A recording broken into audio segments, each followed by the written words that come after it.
You don't sneak up on the press. She's been vetted.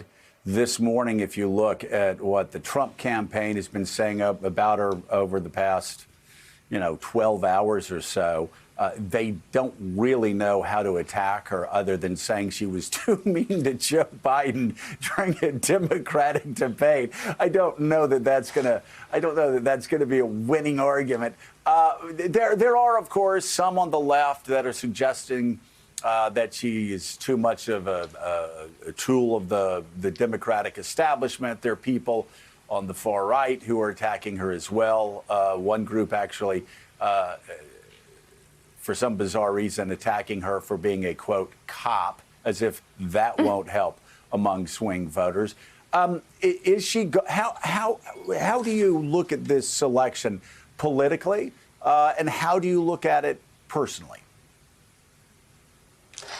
I think on a personal level, from a very taking a step back, there is something amazing about this, that in some ways her selection is a result of Black women and Black people exerting the political power that they have in this country now. I looked back at the Washington Post opinion piece from 7 Black women who basically were like, Joe Biden has to choose a Black woman. And that was, I think, written back in May. But in some ways, and maybe I shouldn't say this, but in some ways, Joe Biden got boxed in. He got boxed in by history. He got boxed in by a historical choice. He got boxed in by Black people saying, hey, by the way, we're here. We've got some power and we have a couple of demands. And the fact that there are many, many people in this country at certain levels of politics who feel comfortable saying that, including Jim Clyburn, who basically was like, yeah, he probably needs to choose a Black woman, is an example of how far we have come in this country, but also an example of how much there are Black people who are like, we need to go further, and you need someone in the room who understands some of these struggles to be able to go further. And so I think the idea of Kamala Harris being chosen as the vice presidential candidate is clearly historic. And if I look at it from a personal standpoint, it's nice to be able to witness history, but also it shows that there is a bigger power base here than maybe people perceived, and that's pretty amazing too.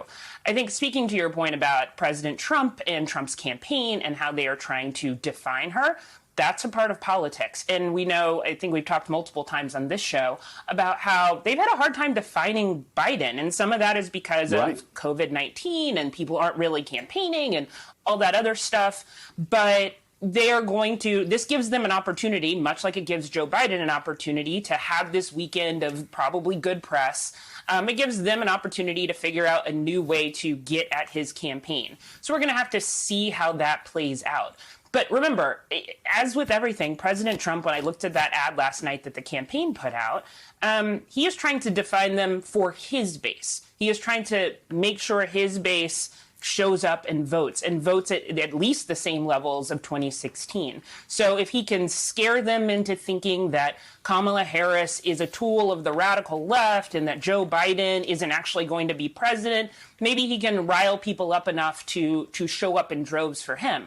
Because that argument for people who had already decided to vote for Joe Biden, whether he picked Kamala Harris, Elizabeth Warren, Val Demings, whoever, that's not going to work. It isn't about defining Kamala Harris for Democrats and people who are going to vote for Joe Biden. It's about his base. So we'll have to see how that works out for them. But it's kind of nice to think a Black woman will be or could be at the table making some huge decisions that need to be made in this country if they were to win.